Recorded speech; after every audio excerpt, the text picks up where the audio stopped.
Bonus. Trax.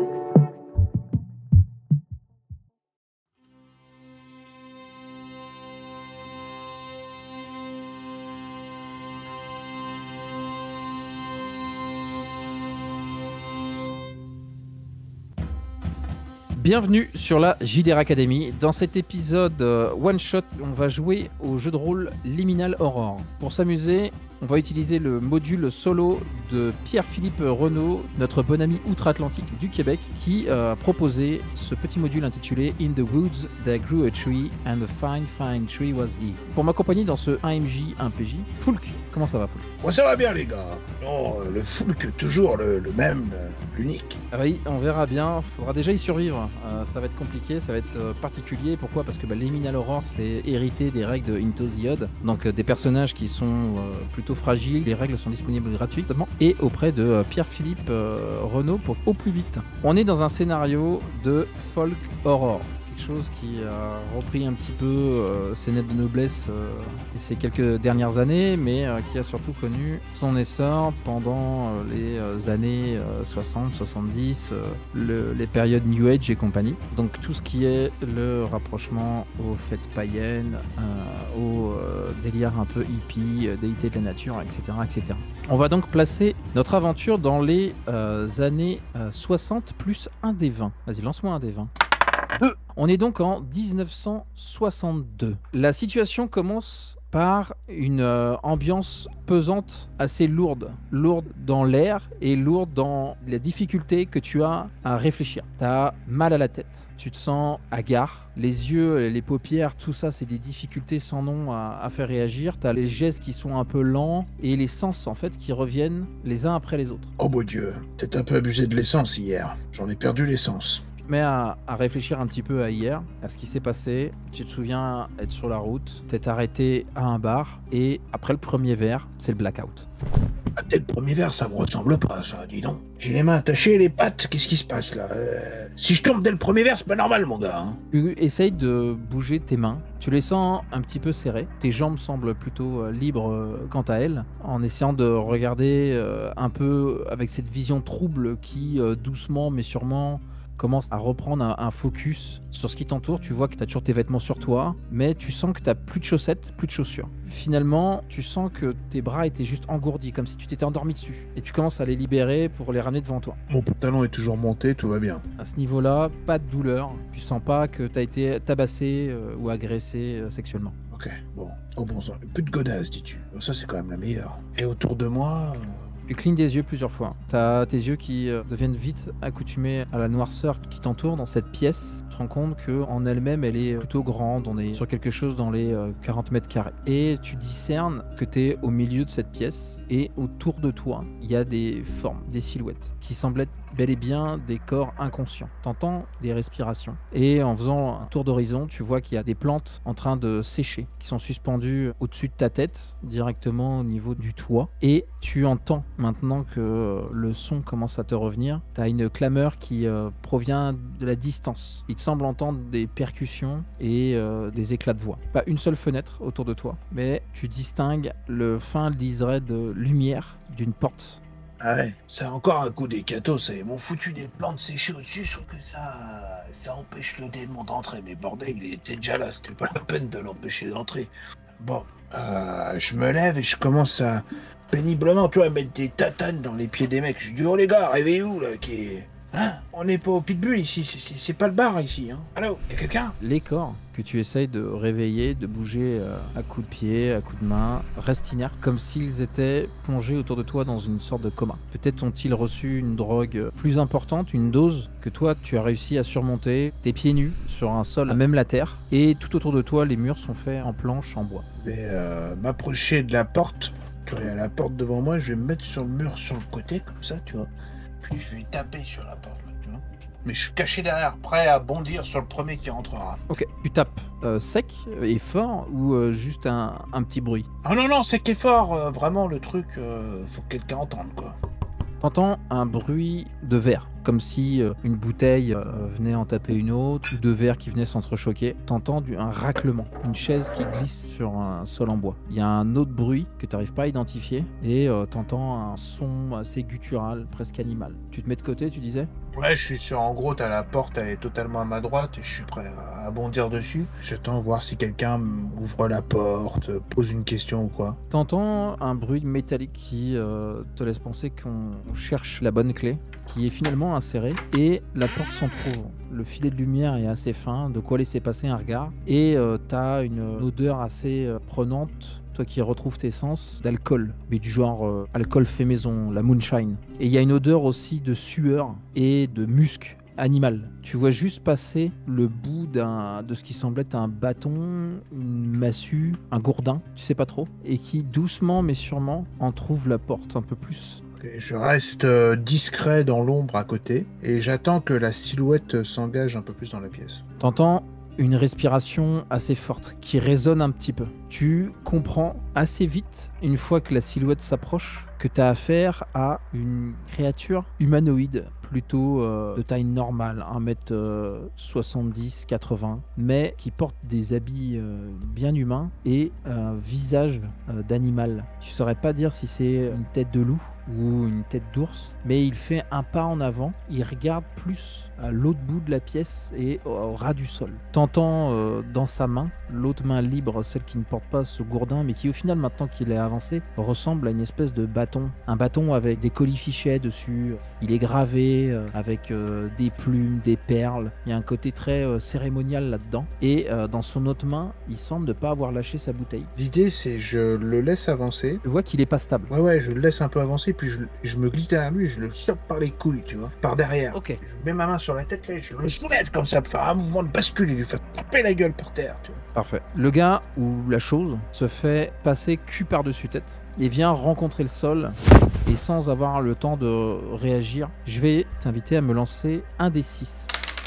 4. T'entends un gros bonk. Il y a une espèce de craquement, t'as cru que tu l'avais tué, mais au final tu te rends compte que c'est le masque qui a complètement cédé et qui est en fait une espèce de truc en papier mâché, qui était fait maison avec de la fourrure de coller dessus. C'est pas une créature, c'est juste quelqu'un qui portait un masque. Et il se retrouve face au sol, aussi inconscient que les autres, mais pour combien de temps? En tout cas, tu vois sa bouteille en train de se vider sur le sol et le bâton qui est juste là à portée de main au besoin. L'homme pue l'alcool et il est complètement out pour le coup. Je récupère le bâton, je récupère la bouteille d'alcool, je m'asperge d'un peu d'alcool sur le visage, histoire de sentir la même odeur que le mec. Je récupère le masque en papier, je le remets tant bien que ce mec, je le mets sur mon visage, et je mets un gros coup de gourdin sur la gueule du mec pour être sûr qu'il dorme longtemps. Le but, c'est juste de l'assommer ou c'est de le tuer? Le tuer. Donc une nouvelle fois, un gros crack, et tu comprends que de toute façon, ce bâton, il était aussi un peu là pour ça, en cas de réveil intempestif. Mais tu mets beaucoup plus de force que prévu, sans doute par l'adrénaline ou peut-être par envie, et l'homme restera au sol.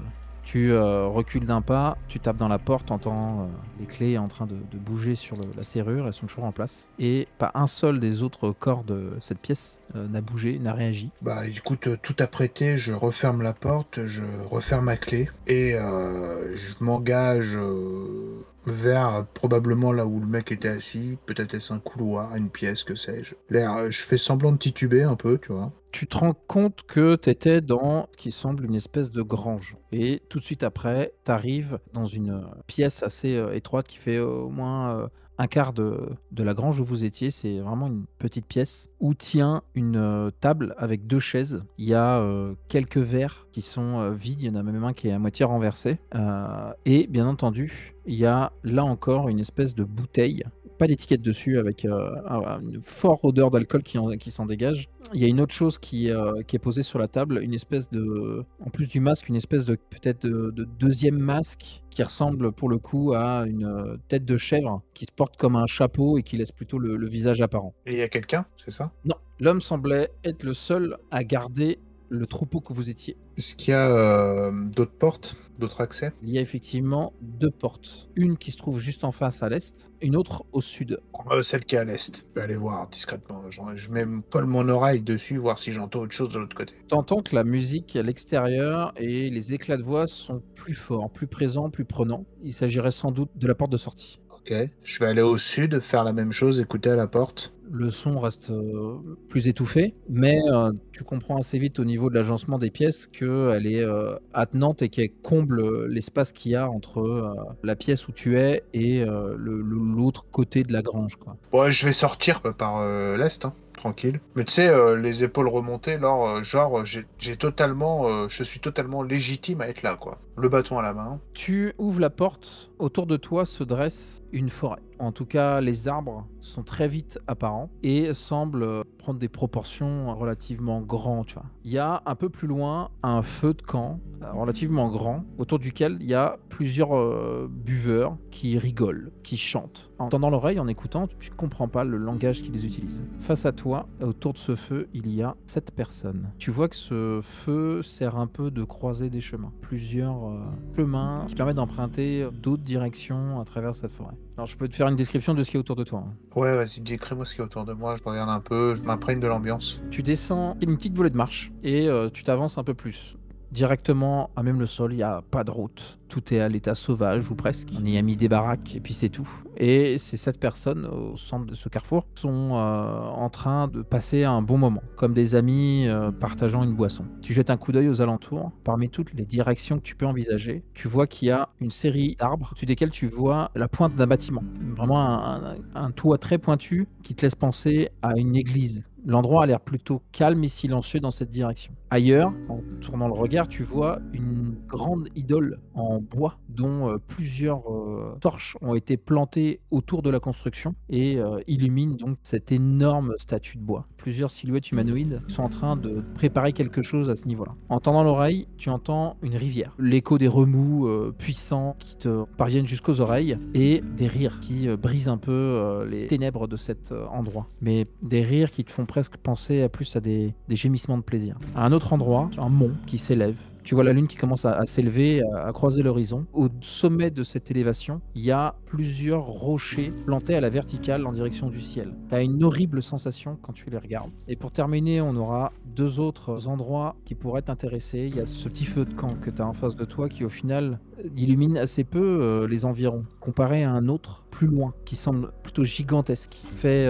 non pas avec quelques branches, mais là presque des troncs d'arbres entiers, et qui illumine la zone avec force. Et tu es dérangé par des formes mi-humaines, mi-animales, qui semblent danser à un rythme étrange sur une musique perturbante. Et pour finir, qui semble être une ancienne ferme abandonnée, avec des fleurs et du lierre qui lui pousse dessus. Ça a été décoré pour les festivités visiblement, avec beaucoup de rubans et de fleurs sauvages.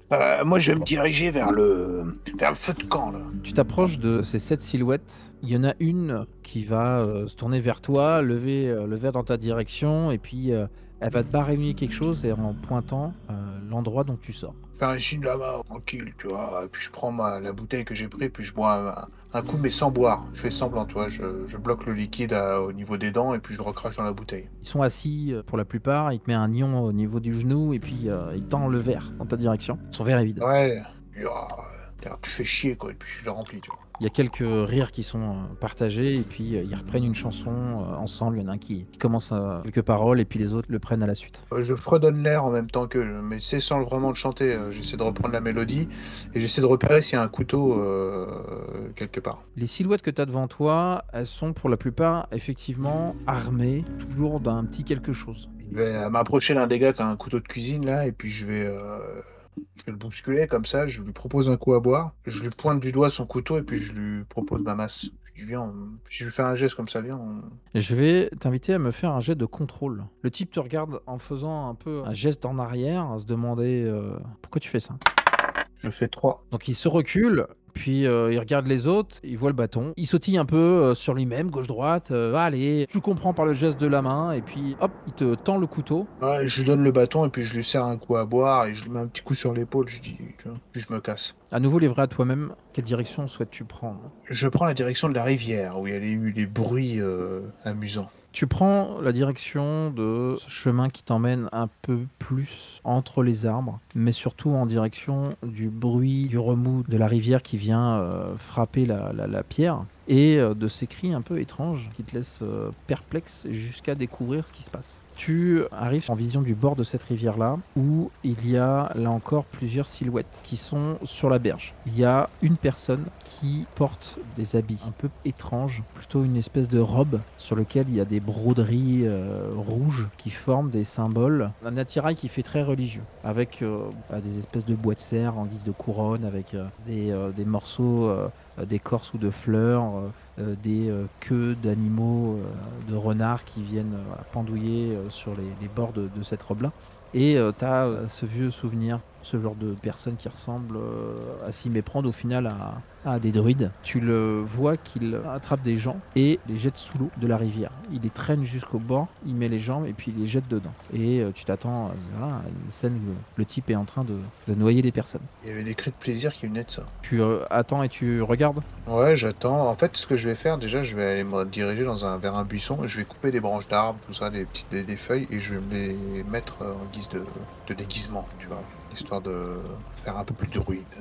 Et effectivement, je vais attendre dans un coin discrètement et voir un peu ce qui se passe. Tu te tapis, tu t'avances, la nuit commence doucement à tomber. Ça va t'aider à essayer d'être discret. En particulier aussi avec le son de cette rivière qui devient de plus en plus fort au fur et à mesure où tu avances. Ça couvre les rares faux pas que tu vas pouvoir réussir à faire. Il y a des torches qui ont été plantées dans le sol, qui sont légèrement en train d'illuminer la scène. Tu vois qu'on est vraiment sur un courant fort, une rivière profonde. Et cet homme qui est habillé de cette toge blanche, plutôt grand, et qui est immergé dans ces eaux sombres jusqu'au niveau de la taille maintenant. Il y a d'autres personnes qui sont sur le bord de cette berge, qui sont eux aussi habillés avec des toges blanches, qui semblent ne pas regarder l'homme dans la rivière, comme s'ils l'ignoraient.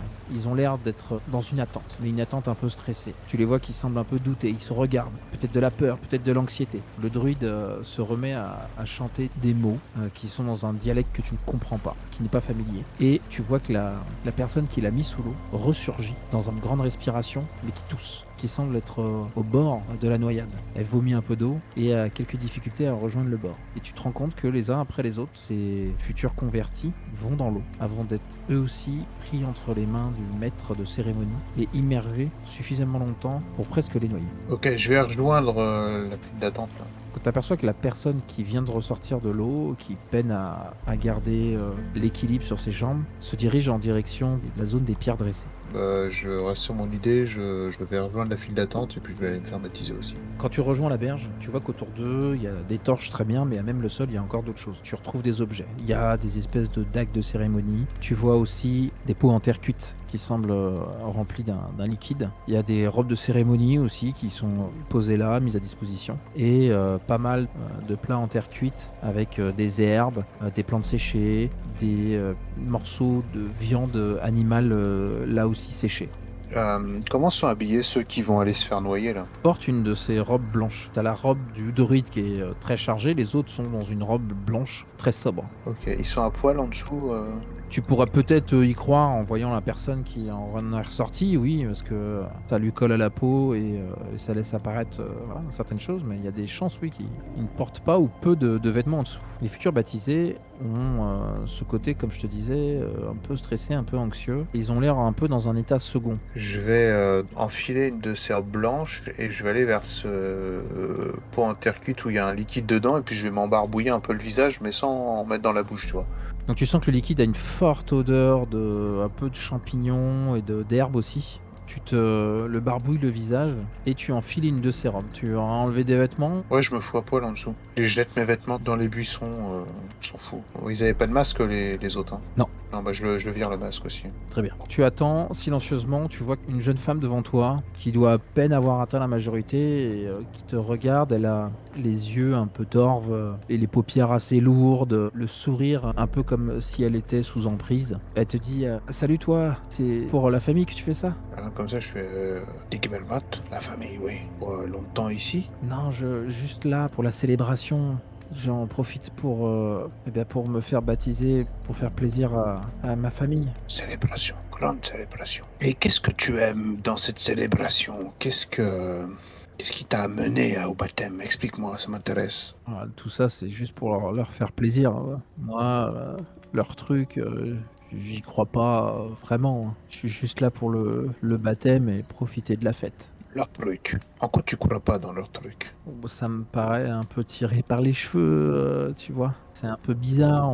Ils sont là pour essayer de fêter un rite pour satisfaire les esprits de la forêt. Tu crois pas au esprit de la forêt, toi? Tu vois que son regard se fixe un peu et elle te dit j'ai vu des choses que je n'aurais pas su et que je ne saurais toujours pas expliquer. Ils sont grands, les esprits de la forêt. Ne les sous-estime pas. Maintenant, va. Je crois qu'il t'appelle, l'autre. Et effectivement, dans l'eau, le prêtre invective d'un geste de la main la jeune femme qui te hoche de la tête et puis s'enfonce dans l'eau. Et elle aussi subira le rite jusqu'à presque se noyer avant d'être libérée. Pour beaucoup, au final, ces cris-là étaient loin d'être des cris de plaisir, mais plus des recherches de l'air, alors qu'ils ont presque failli mourir noyés. Arrive ton tour où tu fais face à ce grand personnage, plus grand que toi. Il a un masque qui, s'y méprendre, te laisse penser qu'il est à moitié animal. Bah, j'ai toujours la dague cachée dans la manche et je m'avance dans l'eau vers lui, un peu comme font les autres pour me faire baptiser, mais ouais, je vais prendre une grande inspiration préalable. Fais-moi un jet de force, s'il te plaît. 16, passe pas. Ça passe pas. Tu vas subir un des 4 points de dégâts en ressortant fatigué avec de l'eau plein les poumons. Un des 4. Donc tu ressors et tu as le prêtre qui te fait un geste de va-t'en et il te pointe en même temps la direction du cercle de pierre. Ouais, je vais me diriger par là et je prendrai le temps de reprendre un peu mes esprits en chemin. Tu te retrouves nouveau sur la berge, tu es détrempé, tu as vu que les autres n'avaient pas récupéré plus de vêtements et qu'ils restaient avec leur robe blanche. Ils sont partis en direction de ces pierres dressées, qu'est-ce que tu fais? Je vais m'arrêter dans un endroit un peu moins éclairé, prendre le temps de souffler, prendre mes esprits, me demander où c'est que j'ai atterri, qu'est-ce que c'est que ces cinglés. Mais j'ai dans l'idée de m'intégrer quand même, de passer inaperçu. Donc je vais continuer vers ces pierres là où tout le monde se dirige et puis suivre pour le moment le rituel, quoi. Toujours en gardant sur moi le seul équipement que j'ai a priori, c'est ma dague, en la gardant cachée.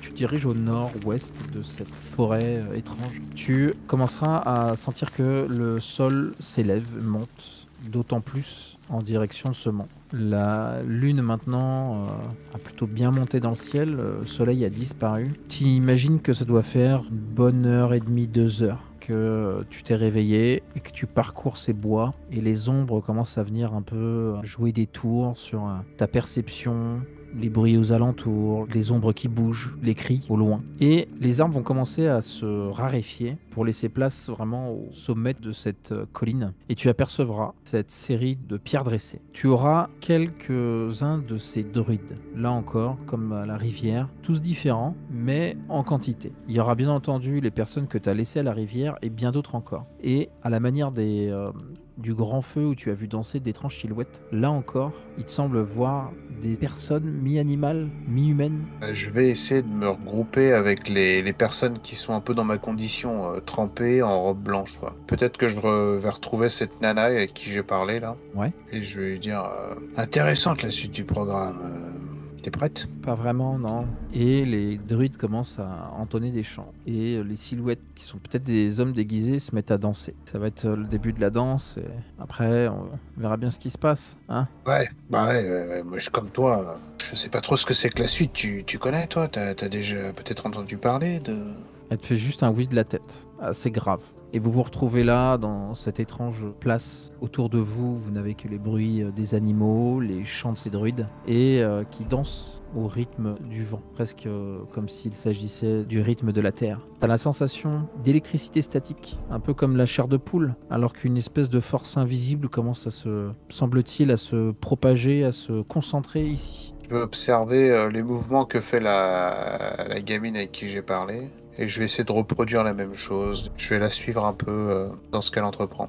Eux, ils ont plus une tendance à meumer, à faire des sons plutôt gutturaux. C'est pas vraiment une danse qu'ils interprètent pour le coup, mais ils ont un rythme, un peu de balancier au final. La danse, elle est vraiment faite par ces étranges personnes déguisées. Je suis le mouvement. Tu sais pas combien de temps le rituel va prendre. Autour de toi, tu vois que la forêt s'étend toujours plus loin. Et tu te demandes comment tu pourrais retrouver ton chemin là-dedans. Au loin, tu aperçois bien des montagnes. Mais où es-tu? Et comment pourrais-tu survivre ici, dans un lieu aussi sauvage? Tu ne sais pas. Autour de toi, tu aperçois les lumières de l'immense feu qui continue à prendre de l'ampleur. Avec là-bas aussi, semble-t-il, une autre fête qui se déroule. Tu as le toit qui dépasse les arbres, cette ancienne église, et tu as laissé derrière la rivière qui, quand les sons des chants sont les plus bas, parviennent à tes oreilles à nouveau. Tu vois que les baptisés, comme on les appelle, sont assez décontractés. Eux sont plus en position de spectateurs comme toi. Ils vont aller et venir sur la colline. Je vais toujours me rediriger vers cette jeune et je vais lui dire alors, ça n'a pas été trop dur le voyage jusqu'ici? Moi j'en ai bavé. Je m'en rappelle pas. Ah bon? Bah, Elle prend un air très sérieux, elle fronce des sourcils, oui. Ah, mais oui, ma mère, je suis malade en voiture. Elle m'avait donné un relaxant et je pense que j'ai dû m'endormir pour la route. ah ouais. Ouais, toi aussi t'es anxieuse en voiture. Moi j'aime pas beaucoup ça les voitures. Ah Il y oui. a beaucoup de bruit, c'est ça malade. pue. Ouais, la même, ouais. Et tu viens d'où sinon? Ah, je viens de Pouldrosic. Poudrosier. Ah ouais, Poudrosier, ouais. Sympa, joli petit village. Ouais. Et ok. Et ouais, tu me disais que tu faisais ça pour la famille parce que tes parents sont passés par là aussi. Je veux dire, ils ont. Ouais, c'est un truc qui se suit dans la famille depuis longtemps. Ça permet d'entretenir de vieilles croyances. Ça fait de mal à personne, hein. Enfin, je crois. Ouais, je crois aussi. Moi, mes parents m'ont dit que ça m'avait jamais fait de mal à personne. C'était beaucoup des traditions, quoi. Ouais, les traditions. C'est important les traditions, surtout par chez nous. Hein. Je me demande qui a bien pu monter ces pierres ici et les tailler par la suite, parce que puis elle pointe du doigt les pierres, elle te dit, elles semblent avoir des centaines, peut-être des milliers d'années. Ah mais pour sûr, c'est évident. Tu sais que ça dépend à Pimpon et à la tombe de Merlin. Ça date de cette époque-là. C'est un lien, tout ça. C'est sûr. Et tu sens là la connexion qui se fait. Puis elle regarde son bras, ça me laisse des frissons. Mais là, on est dans le vrai, ma petite. Regarde, on verra peut-être plus tard quelque chose de pas commun. Et elle te montre une pierre au centre du cercle, une pierre plate. Et tu vois que la pierre, elle est tachée sombre. Et elle te dit, c'est là que les incroyants sont livrés en sacrifice aux esprits de la forêt. Ouais, c'est ça les impies, là. Je crache par terre, je dis putain. Au moins, ils servent à quelque chose, ils servent de carburant, ouais. Elle rigole un petit coup. Et puis j'attends, voir si à la suite de la cérémonie, s'il se passe quelque chose. Tu peux apercevoir des hommes un peu comme celui qui t'avait séquestré là, que t'as abattu au départ, qui portent des fourrures au final et des masques, se rassemblent par moments au niveau de cette zone et se concentrent au fur et à mesure que le temps avance. T'en perçois même un d'entre eux qui porte un fusil de chasse. Il y a une procession qui vient apporter, qui semble être des éléments nécessaires à la cérémonie. Tu vois des espèces de seaux en bois dont le contenu est aspergé sur les pierres lancées directement comme si on voulait arrêter un feu et au final viennent laisser couler un liquide rougeâtre. D'autres personnes arrivent avec différents objets, des objets de cérémonie. Tu retrouves un petit peu à nouveau encore ces herbes séchées qui sont enflammées et qui commencent à laisser une odeur entêtante. Les bruits de la forêt environnante commencent à se raréfier. Les criquets se font silencieux. Il n'y a plus un seul bruit d'oiseau et la lune commence cette fois-ci à s'élever bien haut dans le ciel, presque à son zénith. Je colle la gamine là, qui a l'air un peu faire partie du truc, quoi. J'échange des banalités avec elle, je gagne la confiance, puis j'attends de voir ce qui se passe, parce que de toute manière, je n'ai pas de moyen de me barrer, visiblement. Personne n'a l'air de se souvenir comment ils sont venus. Et de toute façon, autour, c'est la grande forêt, donc un peu paumé. Donc je fais la joue discrète, d'autant que je vois les mecs bouger. Je suis un peu inquiet, parce que je me dis, est-ce qu'ils sont pas en train de chercher l'intrus, justement? Je vais jouer totalement le rôle. Je m'imprègne, si tu veux, des sentiments des mecs qui sont comme moi en robe blanche, et j'essaye de reproduire les mêmes sentiments, pour vraiment me noyer dans la masse. Tu persistes à rester là, et tu commences à voir des choses qui te déplaisent. Tu mesurais pas les paroles de la jeune femme quand elle te parlait de cet endroit, de ces gens, de ce qui s'y passe. Et tout devient, au fur et à mesure, plus en plus dérangeant. T'aperçois les druides qui, par moments, interrogent les personnes en train de danser. Même si la lumière a baissé, même si le feu l'a remplacé, ces choses sont pas humaines. Tu vas lancer un des 4, et ça sera autant de dégâts. 2. tu as ton esprit qui commence doucement à vriller en voyant que on se prépare au final à faire quoi pour toi? Un sacrifice. Ça, c'est quasi sûr. Est-ce qu'il va y avoir des choses pires? Ok. Je vais faire mine d'aller pisser dans un buisson là, et je vais discrètement m'éclipser, me foutre à poil et me diriger vers cette grande bâtisse là qui pointait du ciel. Quand tu commences à t'éloigner du groupe, qui reste assez subjugué par la cérémonie qui se prépare, tu finiras par voir les baptisés qui s'agitent d'une façon étrange. Les femmes en viennent à se faire des ronds au niveau de leur ventre et les hommes se mettent à se caresser. Je m'éloigne toujours, je reste sur mon... Et dès que je suis hors de vision, un peu dans une ombre tamisée, je te dis, j'enlève la robe, je la fous dans un buisson, je me fous à poil et je m'enduis de terre. Encore plus animal que ces autres animaux, tu rejoins tes instincts primals et tu te mets à trouver ton chemin à travers cette colline pour aller jusqu'en direction de l'église. Sur le chemin, en bas de cette colline, la lumière sera accrochée sur un reflet et tu tomberas sur un pick-up qui semble garé ici, sur une zone praticable, une fin de chemin, pas loin de rochers. Je vais me diriger vers ce pick-up, l'air de rien, tu vois. Discrètement, je vais observer s'il y a des gens autour, s'il y a de l'activité. T'as croisé personne jusque. Je vais essayer d'humer l'air, voir si je ressens une odeur de fumée, de transpiration de parfum, quelque chose peut-être de civilisation, tu vois, qui pourrait m'indiquer qu'il y a quelqu'un qui est passé là récemment ou pas. Tu vas sentir une odeur d'huile chaude. Ok. Peut-être d'échappement, comme si ce pick-up là avait servi dans les dernières heures. Pas forcément pas longtemps, mais qui a dû servir. Et t'as cette odeur du métal chaud. Je m'approche du pick-up en restant discret, puis je mets ma main sur le capot, voir s'il est encore chaud. Depuis combien de temps? Il est pas chaud, il est à peine tiède, tu vois. Presque à température ambiante. Ouais, il n'y a pas de trace d'abandon sur ce pick-up. Ok, je veux peut-être les portières, est-ce qu'il est ouvert? Tu prends dans la main une des portes et elle s'ouvre. Elle s'ouvre, ok, je vais rentrer discrètement dedans et je fouille dans les pare-vues, voir s'il n'y a pas des clés, dans les boîtes à gants, dans ce genre de trucs.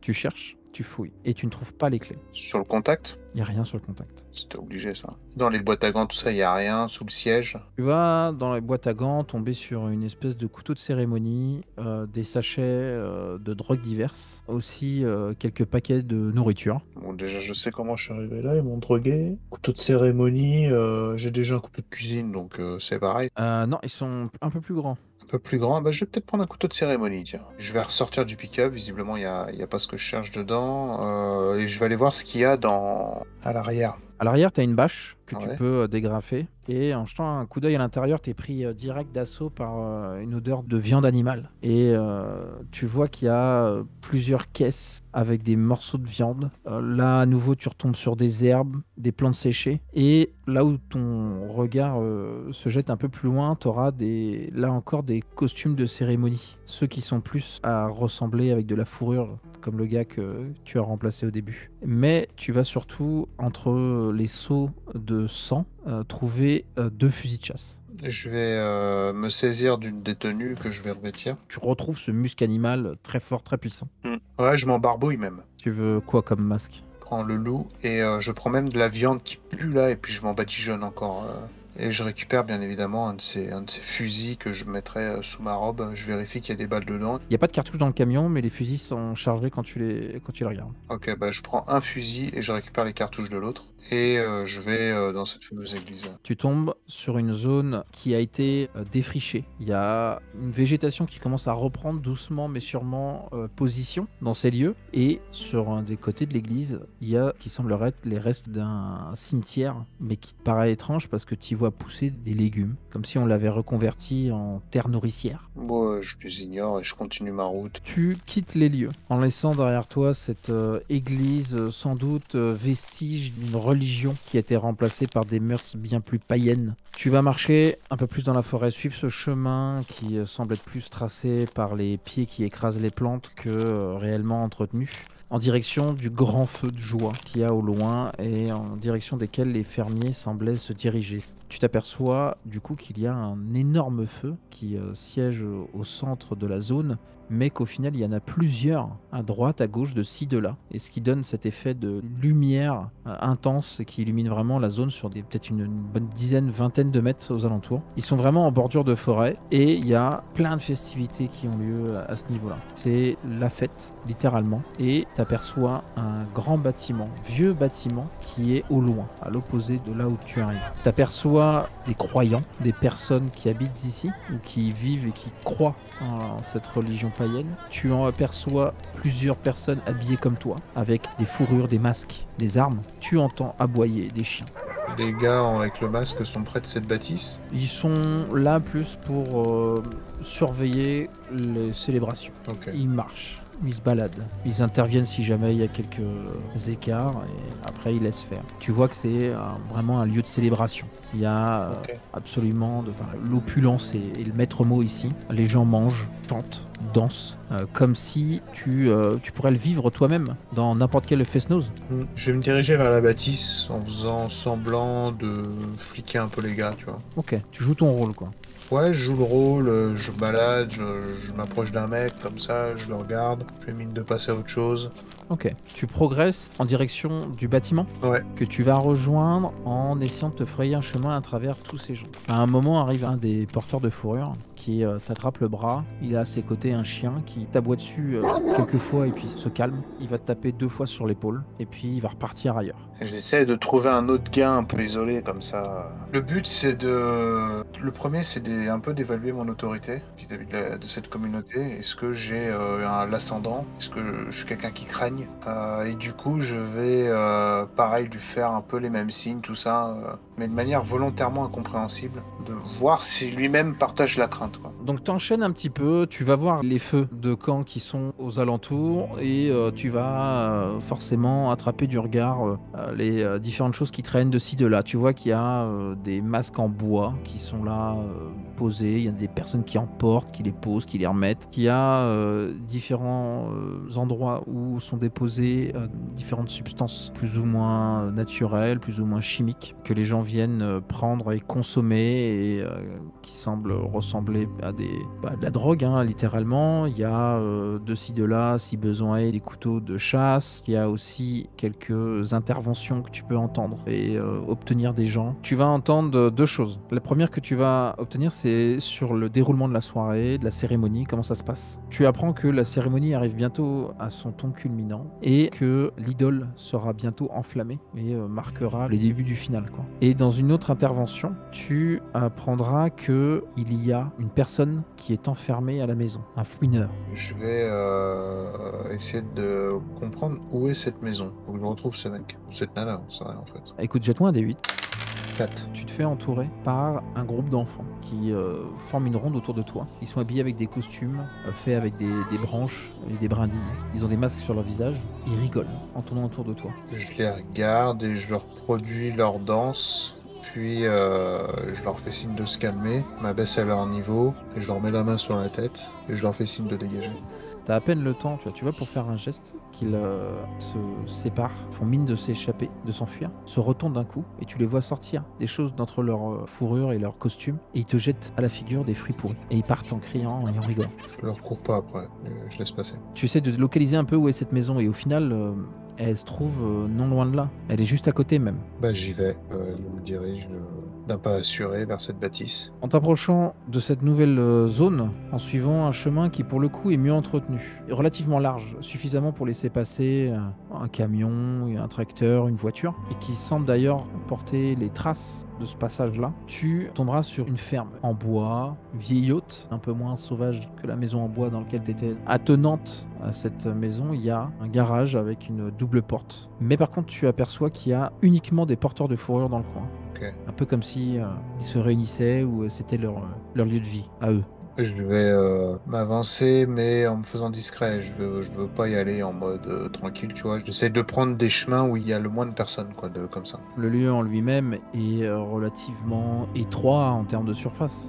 C'est simplement une ferme avec un garage attenant, donc forcément tu vois du monde. Forcément, tu vas en croiser, ça risque d'être compliqué d'être discret. Du coup, j'y vais franco, genre, c'est normal, je suis là, j'y vais, tac, et je me dirige vers la porte d'entrée normale. Tu vas à la porte d'entrée de quoi? De la maison? Ouais, de la maison, ouais. Genre pour entrer dedans, si j'en crois, je fais un signe de tête, j'y vais au culot, quoi. Tu diriges vers ce corps de ferme. Tu vois donc depuis l'extérieur, au fur et à mesure où tu avances, que la place, l'endroit est plutôt calme. Avec un regard un peu plus insistant sur ce qui se passe, tu peux apercevoir l'intérieur de la maison qui semble encore relativement, pas abandonné, mais avec peu de vie. L'essentiel du monde semble à l'extérieur et coordonner les festivités. Tu t'approches de la porte d'entrée et tu ouvres la porte. Tu vas tomber directement dans un petit couloir dans lequel tu retrouves des affaires relativement normales qui te paraissent assez communes et proches de ce à quoi tu t'attendais. Un parterre sur lequel il y a des manteaux et des vestes d'accrochés. Il y a des paires de chaussures glissées sous un petit banc. Plusieurs photos accrochées sur les murs. Assez vite sur la gauche, au nord de cette pièce, il y a une porte. Ouais, j'ouvre la porte direct. Tu vas croiser à l'intérieur de cette maison 3 autres porteurs de fourrure. Les autres ont quitté les lieux et semblent s'être dirigés vers les moments de festivité. Tu l'as entendu juste avant de venir ici. Le point culminant de la cérémonie se rapproche. Et en débarquant dans la pièce, tu vas tomber sur ces deux personnes qui sont dans ce qui semble être un hall d'entrée. Il y en a un qui se dirige en direction d'une des ouvertures au nord de la pièce. T'entends le bruit d'une télévision. T'aperçois dans cette pièce plusieurs étagères avec des livres. Il y a un tapis orange sombre au sol, un canapé, quelques meubles au-dessus de la porte. Juste à l'entrée de cette pièce, il y a un râtelier avec plusieurs fusils de chasse différents accrochés sur le mur. Et plus loin, sur une petite table d'appoint, il y a un téléphone analogue à cadran. L'un d'entre eux te regarde, il te fait un hochement de tête, tu le vois charger un des fusils, le remettre sur le rack à tes côtés et se diriger dans la pièce qui est au sud, que tu entreaperçois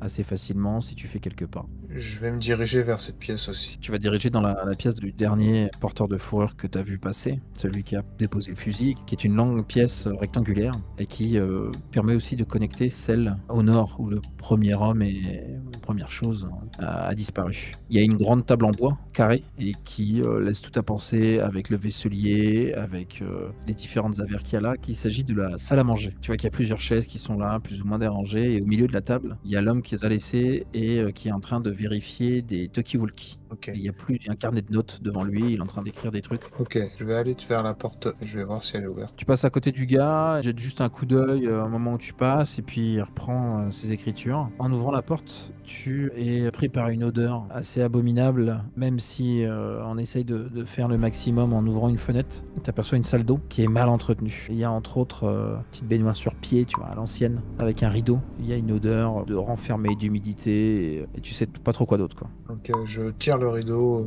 voir ce qu'il y a dans la baignoire, s'il y a quelque chose. La baignoire, elle est usagée. Il y a des plaques de rouille de ci, de là, et tu t'attends au pire. Au final, elle est vide. Il y a des toilettes dans ce truc-là? Ouais, il y a un chiotte qui semble donner plus, tu vois, sur une fosse qu'autre chose, au vu des odeurs, quoi. Je vais pisser pour essayer de justifier auprès des autres pourquoi je suis rentré. Je ressors en me remontant la braguette. Tu repasses devant le type qui te calcule pas du tout. Il va à peine moufter et la porte au sud de cette salle à manger, tu auras directement une volée de marche vers le sous-sol. Ouais, j'y vais. Et une qui va vers l'étage. Ah, je vais au sous-sol. La pièce en elle-même, là, le rez-de-chaussée, tu vois qu'il y a des caisses, des sacs, plein de choses qui servent à être entreposées, quoi. Ouais. En te dirigeant, t'as les marches qui craquent, t'auras une porte en bois. Tu penses qu'à une époque, il y avait des murs qui séparaient plusieurs pièces, mais qui ont été démolis pour créer une seule et grande pièce maintenant. Ok. Tu vois qu'il y a un poteau en pierre qui porte des symboles et des offrandes déposées et qui trône au centre de la pièce. Et il y a que ça dans ce rez-de-chaussée. Autour de ce poteau, tu as une série de lits, une place qui sont collés presque les uns aux autres, séparés juste assez pour permettre le mouvement. Il y a des couvertures, des oreillers orange jaunâtres maintenant, rien de très confortable, mais au vu de l'odeur, ça laisse penser que c'est l'endroit où les porteurs de fourrure se reposent et dorment. Et au pied de chaque lit, tu auras des coffres en bois peints qui semble servir un peu de boîte de stockage. Je quitte la pièce. Visiblement, il n'y a rien de plus qui m'intéresse et je vais monter à l'étage. Le type te regarde en montant.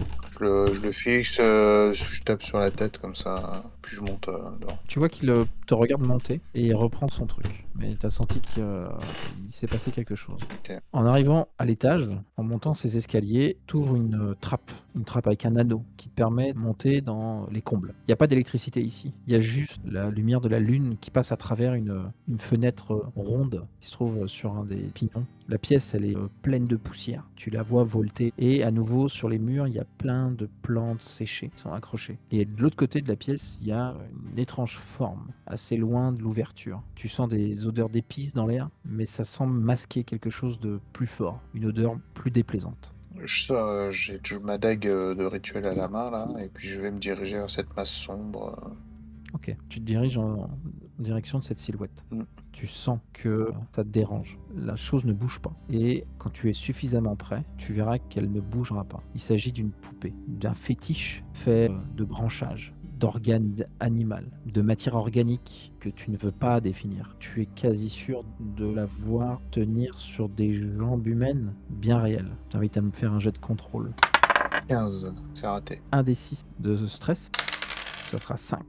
Tu arrives à te contrôler, au risque de pousser un cri que t'étouffes. Et tu vois ce corps exquis, comme si ils essayaient de ressembler à ces étranges mi-hommes, mi-animaux que tu as vu danser. Je pars de là, je me recule, je me mets au niveau de la trappe pour redescendre. Je prends quelques instants pour souffler, pour remettre un peu de l'ordre dans mes idées, garder mon sang-froid.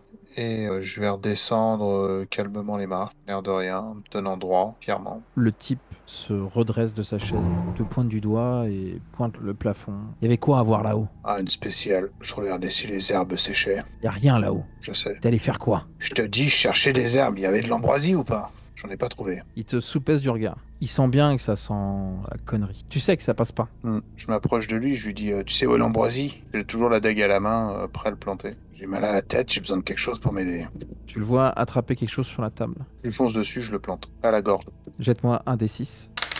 6. Tu le tapes à la gorge. Il se raffaisse sur sa chaise. Son cri ne fait que glouglouter, alors que tu l'entends se noyer dans son sang, ses cordes vocales tranchées et sa gorge entaillée. Il te regarde, il t'attrape d'une main le col. Il a une certaine force qui assez vite glisse, retombe sur sa jambe. Tu vois que dans sa main, il a attrapé un Tokiwoki. Je lui enlève le Tokiwoki de la main et puis je le regarde en léchant mon couteau. Je le prends et puis je vais le jeter dans la pièce avant de refermer la porte. Tu l'emmènes dans la zone de stockage où il y a les escaliers et tu l'y laisses. Tu as à peine pris le temps de réfléchir à si d'autres de ces hommes étaient là et tu ressors en voyant un des porteurs de fourrure éteindre la télé, se diriger dans la pièce de vie, saisir un fusil, te regarder et sortir de la baraque. Je vais prendre un fusil, histoire de... Et je vais sortir de la baraque, le suivre. Il y en a toujours un qui reste et l'autre homme, celui qui est sorti devant toi, se dirige en direction des feux de camp et semble prendre son tour de garde dans les festivités. Et il s'en va, quoi. Je vais pas le suivre. Si je vois qu'il dégage de la maison, je le laisse partir. Je rentre dans la maison vers le mec qui est devant la télé. Je sais pas s'il est assis sur un canapé ou pas. Tu vois qu'il est plus sur un tabouret fait avec un rondin de bois à 3 pieds. J'arrive par derrière et mon idée, ça va être de l'égorger. Tu vas le prendre pas surprise. Il est en train de regarder une émission familiale. Ça semble être la rediffusion d'un jeu. T'as pas le temps de t'arrêter sur l'image. Le corps de l'homme tombe au sol. Et tu te retrouves à peu près seul ici. Pour combien de temps, tu le sais pas. Ouais. Je vais ressortir et me diriger vers le garage. En sortant, tu vois que la lune a commencé à légèrement décliner. Ça annonce la fin des festivités, ça. Tu commences à sentir l'odeur du bois brûlé qui commence à vraiment envahir les environs. Les cris ont pris une proportion telle que tu as presque l'impression d'y être. Et tu t'approches du garage. La porte, elle est faite en bois, une double porte, qui est posée visiblement sur rail. J'ouvre. Il y a au centre de cette double porte un large cadenas qui la tient fermée. Il y a une petite entrée sur le côté, j'essayais de voir si elle est ouverte. Effectivement, sur le côté, tu vois une petite porte de service qui, elle aussi, est fermée à clé, mais tu vois qu'il y a une vitre amovible au-dessus de cette porte qui est même entrouverte. Ok, elle est à hauteur, je peux regarder, voir ce qu'il y a dedans, il y a de la lumière, Ouais, tu trouveras un petit seau que tu vas retourner et jeter un coup d'œil et à l'intérieur, c'est sombre, très très sombre et comme il y a vraiment pas de lumière, tu vois pas grand-chose mais tu discernes plus des formes.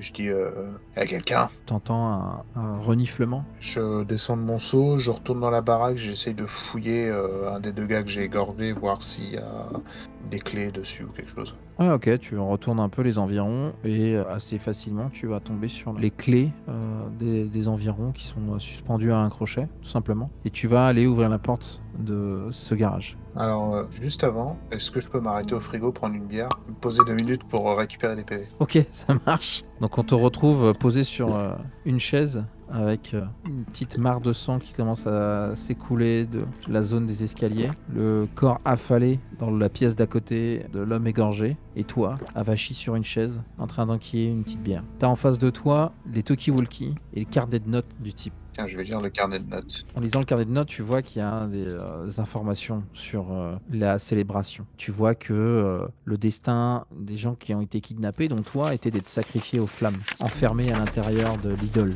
la grande statue du bois. Tu vois que la procession des membres de la communauté devait aller du haut de la colline jusqu'à l'événement final de cette nuit. Tu lis qu'une personne à l'extérieur de la communauté a été vue dans la zone près du bâtiment où la nourriture était conservée. Tu liras que les nouveaux convertis de la communauté ont été baptisés à la rivière, ce qui a permis de diviser le territoire en deux. Et pour finir, tu vois une note sur un journaliste qui a été préparé pour la cérémonie et qui servira, ou en tout cas son corps, à nourrir la terre et qu'il a été enfermé dans le coffre de sa voiture. Et ça dit pas où est la bagnole, hein, bien sûr. Non. Ok, je termine ma bière, tranquille. J'ai le trousseau de clés, puis je vais aller voir dans ce foutu garage ce qu'il y a. Tu reprends ce petit chemin en direction du garage, tu déverrouilles la porte, tu la refermes derrière toi. T'entends à nouveau un espèce de reniflement, un peu plus comme un bruit craintif. Tes yeux s'habituent à l'obscurité. Très vite, très très vite, t'apercevras la silhouette d'une voiture. En face de toi, une Chevrolet. Et autour, il y a encore d'autres choses à voir. Il y a un générateur, fonctionne à l'essence, une tondeuse, des outils de jardinage. Et tu entends à l'extérieur les bruits de porteurs de fourrure qui semblent passer devant la double porte du garage. J'ouvre le coffre de la voiture, je regarde s'il y a quelqu'un dedans. Tu vois qu'à l'intérieur du coffre, il y a quelqu'un dedans. Quelqu'un qui semble un peu inconscient et qui ne réagit pas à l'ouverture du coffre. Il a les mains attachées dans le dos. Il saigne au niveau de sa tête d'une blessure. Il a enfoncé dans la bouche un morceau de tissu qui semble sentir l'essence. Ok, je lui fais les poches, voir si je trouve pas un double des clés ou quelque chose comme ça. En le renversant de côté, tu comprends avec horreur que les yeux de l'homme ont disparu. Et tu vois que ses orbites ont été remplies avec des pétales de fleurs, comblés avec un liquide rougeâtre. Fais-moi un jet de contrôle. 19. Oula, un des 8 de stress. Faire un point de vie. L'homme est toujours en vie, mais il est au bord de l'inconscience. J'ai pas trouvé de double clé dans ses poches. Non. Ok, je referme le capot, froidement. T'entends brailler dans la maison à côté. T'entends des pas précipités de quelqu'un qui court. Ok, je monte dans la voiture. Ok. Pareil, je le regarde.